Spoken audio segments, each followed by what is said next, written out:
Les otitis d'estiu són les otitis externes, es diuen otitis externes perquè afecten a la part externa de l'orella, i la part externa de l'orella és tota aquesta part que nosaltres veiem, el que coneixem com a pavelló, i el conducte. L'otitis externa consisteix en un procés inflamatori i infecciós, especialment del canal de l'orella, i és conseqüència d'un excés d'humitat. La humitat en excés dins de l'orella altera la flora microbiana que conviu amb nosaltres i fa que proliferin bacteris o fongs que són patògens.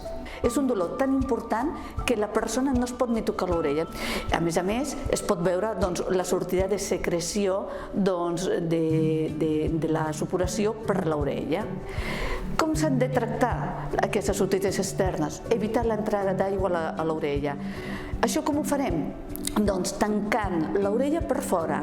No serveix posar un tap a l'orella perquè, primer, això serà terriblement dolorós, perquè tot el conducte estarà molt inflamat i no permetrà l'entrada, i segon, serà també una agressió. Pensem que l'orella externa, el conducte està malalt, i la base medicamentosa farmacològica d'aquest tractament són gotes que portin antibiòtic i antiinflamatori. Molt important, l'antibiòtic actua a nivell local i l'antiinflamatori ens ajudarà a desinflamar aquesta pell i que per tant ens ajudarà a controlar més ràpidament aquest dolor.